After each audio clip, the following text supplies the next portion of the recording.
Hello, everybody. Thank you for joining me today for the pdxMindShare webinar series. Today's topic, how an informational interview can boost your career. I'm Kent Lewis, president and founder of Anvil Media. That's my day job. You can find us at anvilmedia.com. And for the past 19 to 20 years, I've also run pdxMindShare, originally a networking group with monthly meetings, and it has evolved since then into an online community. It's one of the largest LinkedIn groups in Oregon, and there are a lot of great resources on the website at pdxMindShare.com, but you probably know that because you're listening to this presentation. So today we are going to move on and talk about, I'll give you a little bit of background about me as it relates to this presentation and topic.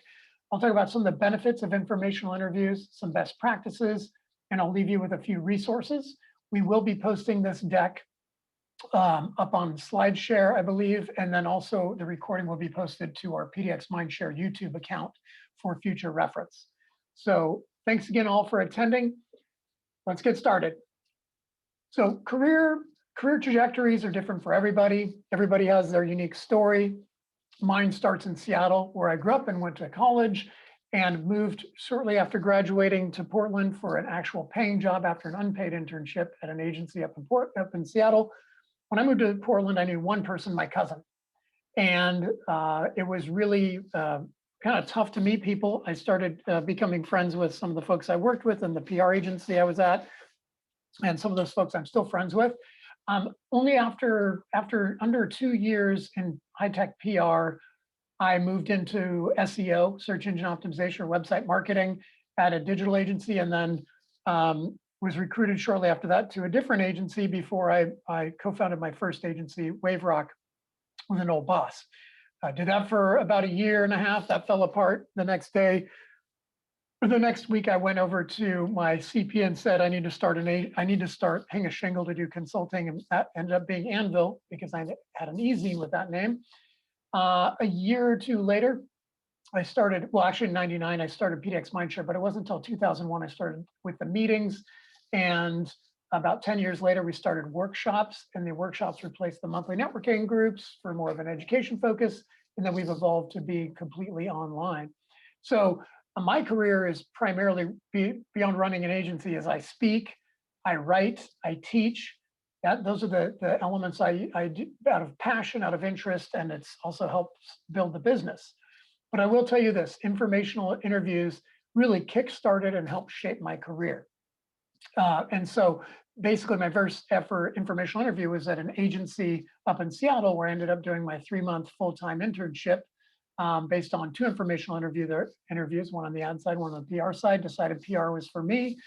And then after that, it has just been being recruited from agency to agency after that, and then doing my own. But I have hosted literally hundreds, if not close to 1,000 informational interviews over the last 25 years, because I've always wanted to give back. So Anvil is my day job, digital marketing agency. pdxMindShare is a passion project, pdxMindShare.com. SEMPDX is the trade organization of digital marketers I co-founded in '06. I teach for the past 20 years at Portland State University. I teach a search engine marketing workshop starting next May. Make sure, everybody, that you mute yourselves. And then also, then you can learn also more from SCORE. There are a bunch of workshops there. I teach a social media marketing workshop there quarterly, and I write for Smart Brief in the Business Journal. So enough about me. Just know that informational interviews have been core to my background with pdxMindShare and Anvil. So a few stats for you. Background on the informational interviews.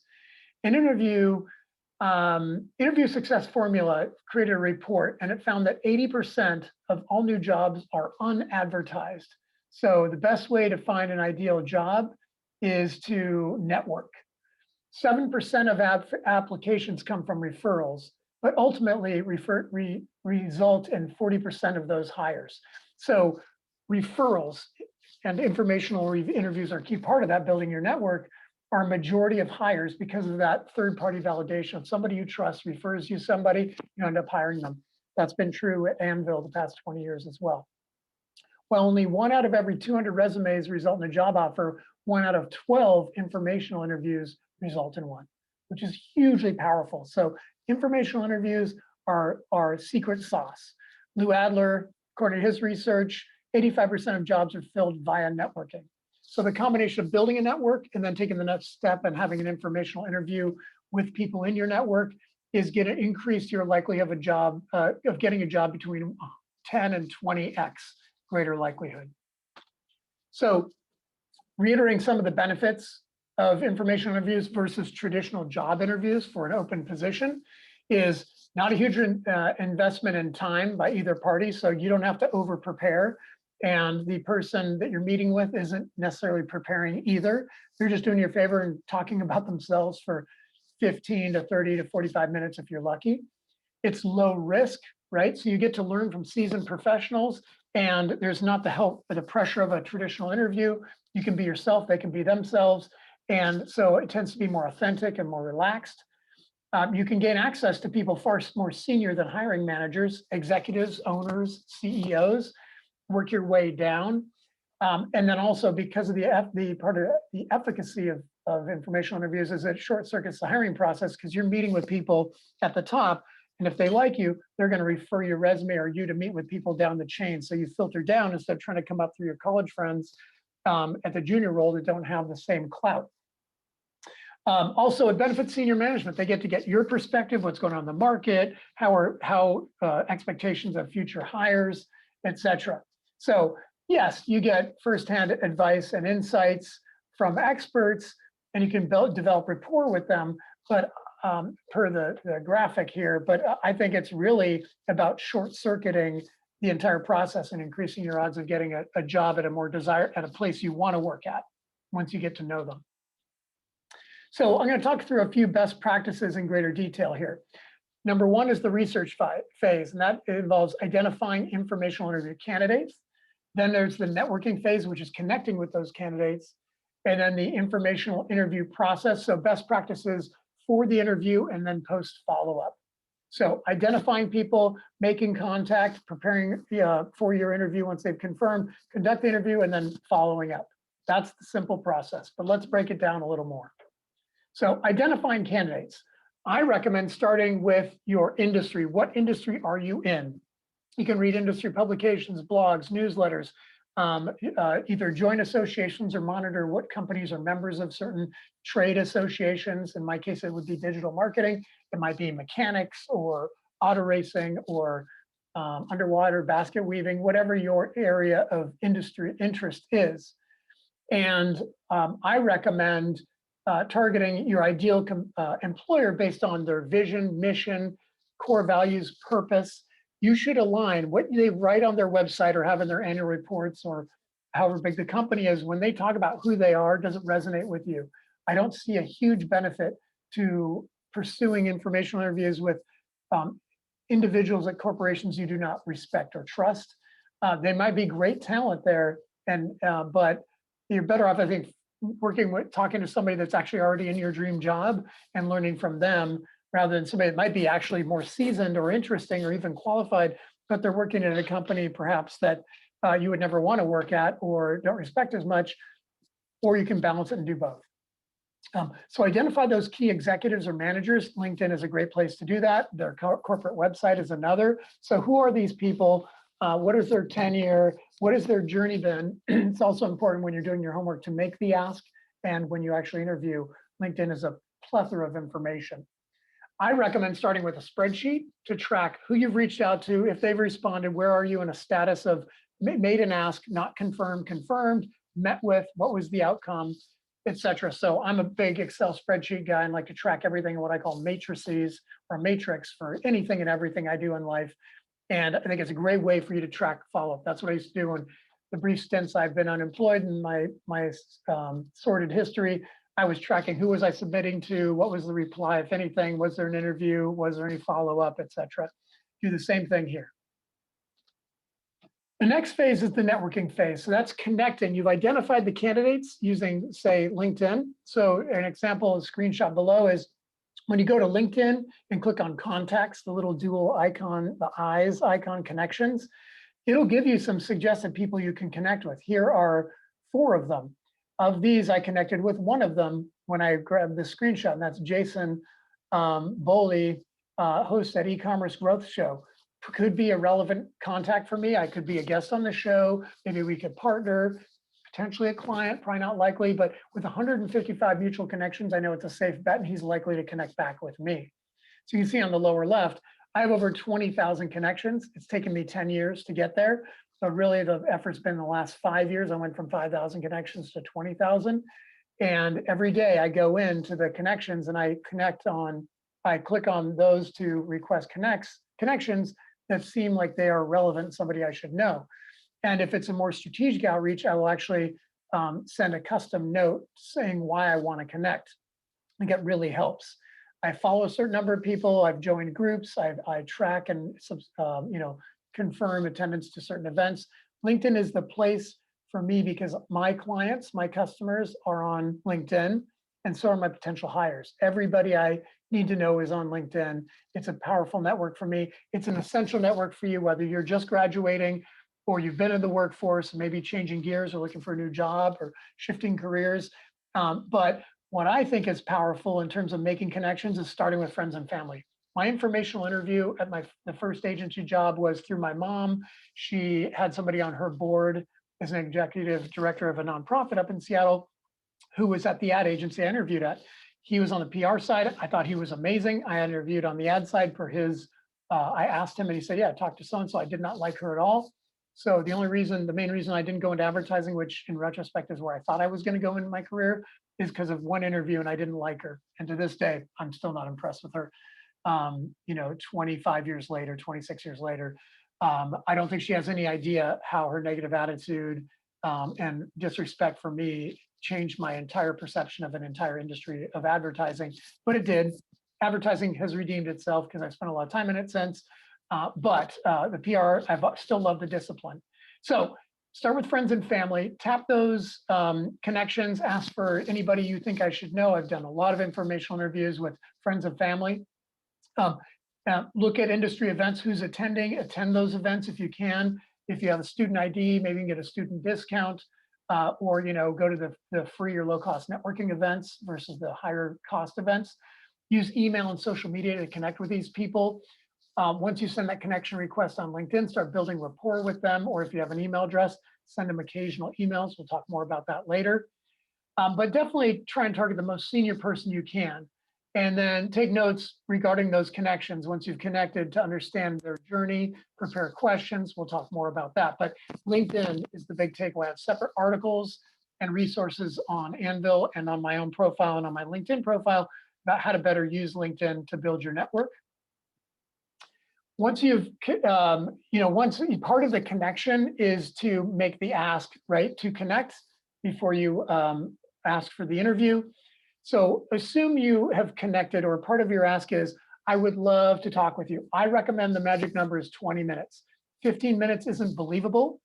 30 minutes sounds like too much of an ask. 20 minutes, what that's telling me and every other professional is, you understand that my time is valuable and that you don't want to take up too much of it. And it's implied that if I like you, I will spend more time with you. 30 minutes, an hour. I used to book an hour and I was spending too much time on my day doing informational interviews. So I knocked it down to 30 minutes. But if I tell you 20, we go 30, you're happy. I'm happy because I allowed it to go longer because you're worth it. But when you're making that ask, personalize it so I know, it's their name, their company, or employer, so that I know that it's not a fully automated, approach.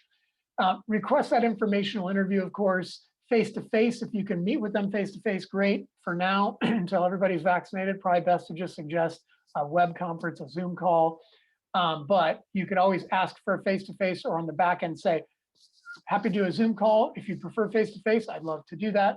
And if you can, offer to buy coffee. It's the least you can do. A $3 to $5 coffee will go, $1 to $5 coffee, depending on where you are, will go a long way because of reciprocity. You buy me a coffee, I'll spend more time with you. I'll give you better advice. I'll give you more connections, whatever it is. Simple reciprocity. It's the best budget you could ever invest in. It helps in your email or note and reminding them up front what your goals are with your career, with the meeting in particular, with them, to learn about their career, to learn about their business, their industry, but spell it out so they know how to prepare mentally for the conversation. And then when you have made that connection, or if you're having trouble, what I recommend is follow up with your ideal contacts until you get a yes or a no, weekly or bi-monthly or whatever that frequency is, or they'll give you a referral to somebody else. And if they give you a no, that's fine, you move on. Your second tier, like nice to have, don't need to have, follow up 1 to 3 times, call it good and move on. I would recommend 3 tiers, following up once, maybe twice, following up your second tier at least 3 times, and then your top tier, 5 to 10 times, whatever's needed. After 5 or 8 times, they're not going to respond, but I've heard in some cases persistency has paid off. It could be the time, the place, the mindset, whatever. Always suggest to meet on their turf. So if it's digital, their platform of choice, or in person at their local coffee shop, or whatever's appropriate outdoors for now, etc. Bring a beverage or buy a beverage. If you bring one, it could be cheaper. McDonald's coffee is $1 and it's as good as some of the best out there, but that may send the wrong note if they're not, unless McDonald's is our client, and maybe you should know that. So food for thought there. Now, you've secured the interview, you want to prep. First of all, you want to read their LinkedIn profile, the bio on their website, any other search results, look at their social media feeds, anything to get a vibe. The more deep dive you do, the more insights you glean, the more impressive you're going to be when you're asking really pointed questions about things that aren't on their LinkedIn profile, or not just on their top level bio, but because you spent time. That goes a long way if you're looking for a job. I want to show you how the discipline. Augment that with, as I mentioned, with a larger search on Google. You can also look at Glassdoor and Indeed for the employer's background. I've heard and seen this about your company or your industry on Glassdoor and Indeed. What are your thoughts? Just know most employers, like me, have a very huge disdain for Glassdoor in particular, because their model, like Yelp for consumer, is a hostage model or blackmail, where they encourage negative reviews or give those more weighting in the average, and then reach out to the employer like me and say, hey, do you want to improve your star rating? Just pay us, and with advertising, we'll make this better. And I find that distasteful, to say the least. But everybody uses Glassdoor and relies on those reviews from anonymous people. And as an employer, you may get a different perspective on their true ulterior motives. Prepare some smart questions. Here are some example questions on the right. I don't think they're awesome, but they're a great starting point. I have been asked every one of these questions. I think starting out in the industry is a fair question, because even on LinkedIn, doesn't tell the full story of how you actually got started. It's just where you happen to have worked, and you may have left some of those off for a reason. I am, just a side note, I am always wary of skills and qualifications, knowledge and experience, because they can all be gained over time. So the questions I care about are, how did you gain as quickly as possible the skills and experience and qualifications to get you that dream job or the job you're at today? Leading based on, have you leveraged your strengths, your unique abilities, those key qualities. That's what I look in. You can read some of my articles on that, on how to hire certain talent. And if you were interviewing with me and you read the article, you can play right to my favor and get me to like you right away. So the smart questions are ideally leading to show, I've done my homework. I know the answer, but I want you to verify. It's always best to confirm your meeting a day in advance. You never know, things get crazy. You'd hate to show up when the meeting had been changed without your knowledge, or giving them a chance to move it, so they're in a better mindset. Make the right impression, overdress the part. I've never been impressed with anybody that dresses casual. They're not taking it seriously. And I've also never taken serious anybody that doesn't bring a notepad and have a way to take notes. And a phone doesn't count, because it looks like you're texting your girlfriend, boyfriend, mother, father, sister, daughter. So dress more formal than you think you need to, and bring a notebook and a pen and your questions. And the people that are on the fly asking questions, rolling their eyes, thinking, I'm not going to hire you. You don't have a notepad, you dress casual, you have bad posture, there's no eye contact, you didn't shower or prepare yourself. Those are all indications of why I wouldn't hire somebody. None of it has to do with, we're all about diversity and inclusion at Anvil. I don't care what your background is. I don't care how many digits or arms or limbs you have, how you walk. It's all about your attitude and what you bring to the game, curiosity, discipline, all of those things. So most hiring managers are similar. Some additional best practices. At the end of the meeting, ask for referrals. If you feel it's going well, say, is there anybody else you think I should follow up with? Be ready to take notes. And would you be willing to make an introduction? Or just say, I will follow up with you in an email later for those names. Or better yet, I give you the names, you write them down, you tell me, I'd love that introduction to so-and-so, such and such at that company, shows you paid attention. Repeat that process. So one informational interview could lead to 3 to 5 other contacts. Those lead to 3 to 5 others. 6 degrees of Kevin Bacon, suddenly have hundreds of contacts. And it's a lot easier to get those, 1 to 2 or 3 informational interviews a day or a week, depending on how aggressive you are. Sending a follow-up email within 24 hours is table stakes and required if you want to be taken serious. Sending a thank you note, instead of letter, is bonus and puts you in very good graces with almost everybody, especially older generations. This is a reminder, it's important to be enthusiastic in your follow-up. You might follow up regularly, like weekly or monthly, but curb that enthusiasm with patience, because you might come off as desperate and annoying. So the best deal is to provide value with every interaction. When you follow up, don't just say, hey, do they have a job for me yet? Or your people aren't responding to me, I'm annoyed, can you help me? That's a fair ask, but it's a big ask. So you can say, here's what I've tried to do. Is there anything else I should try? I did, thank you very much. I did meet with so-and-so and connected. That went well, etc. I think that's important. Here's an example letter that I found on the internet of how to send that letter and structure it, because I was never really taught this and I've learned it over the years. So here are a few resources for you. Anvil has a ton of information about careers in digital marketing, or get to know more about digital marketing or how to market yourself. pdxMindShare is even more relevant. Of course, we have our job board, event board, our blog, podcast, social feeds that you should follow. And then we have a bunch of content that cross-pollinates. My LinkedIn profile has a ton of articles, 60 some odd articles that are all career oriented, that are also syndicated or somehow promoted through Mindshare and Anvil. So keep that in mind. And there are links here that, again, these will be in the SlideShare version, but informational interview tips and best practices. I have an article that I'll be sharing after this presentation on social media at Kent J. Lewis on Twitter and on my LinkedIn handle. But I have other related articles on LinkedIn, 10 Secrets to Getting Your Dream Job, Referral Networking. That one's actually on Anvil. And what's your story? Write that book. If you Google that with Kent Lewis, you'll get my article that has everything I've ever shared about how to build a business and a career in one place. It's a list of articles. And then Secrets to a Successful Virtual Meeting. If you're looking to do more presentations or interactions via Zoom, there's some good tips on how to handle lighting and audio and all of that. And then I found this article, or this book, Jeff Neal, you might want to check it out, Informational Interview Handbook. I think this presentation covers 90% of what this book is going to have. It'll just be more detailed for those that need a little more information, a little more motivation, a little more guidance. So in conclusion, and if we have some questions, I'm happy to open it up for that. But sign up for the Mindshare monthly newsletter if you don't already have it. Great reminders on resources and tips. Connect with me on LinkedIn and join the Mindshare LinkedIn group, largest networking group in Oregon. Visit Mindshare's blog and listen to our podcast for more networking tips. It's a very deep resource. And then, of course, you can check out Anvil. Anvil sponsors these webinars. Thank them for their time.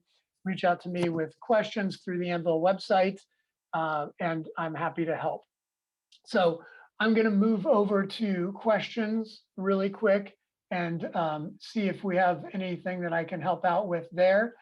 And I have one question from one of our listeners, watchers, is how have you handled when this person knows me and knows that I've actually hosted more informational interviews as an employer than as an interviewee. It's been one. So how do I know when an informational interview isn't going well? So how do you read the person you're meeting with as the interviewer looking at the interviewee, the employer? So there are a couple easy quick tells. Number one, they're not looking at you. they're looking at their computer or anywhere else. If they're typing while they're talking to you, unless they're clarifying that they're actually sending you information, they're doing work and they're not paying attention. If they're hesitant to give you any names, or if you're in everything seems good face to face, because in Portland in particular, everybody's passive aggressive. They're not going to tell you to your face, I would never hire you. This was a waste of my time. Who are you? Is they may not respond to your email, or at best it's delayed or very curt. So you know probably to move on to the next informational interview.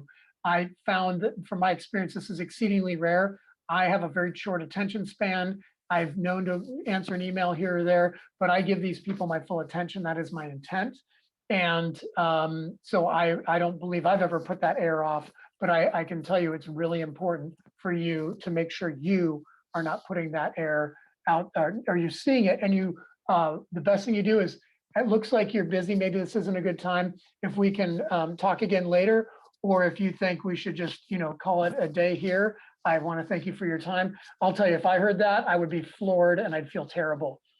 So I'd either re-engage, or I'd reschedule, or I'd refer you to somebody else. So just acknowledging that you're seeing they're not engaged, and you're not being rude, you're being very polite, but you're telling them, hey, I acknowledge that you're not interested. This isn't a good use of your time, perhaps. I get that. And I'm not offended, but they will hopefully feel crunchy about it. So it doesn't look like we have any other questions, but you can always email me, Kent@AnvilMedia, or go through our website. You can also reach out to me through Mindshare or LinkedIn. Very easy to get a hold of me. Check out our archived webinars and podcasts and blog posts. There's a wealth of information there.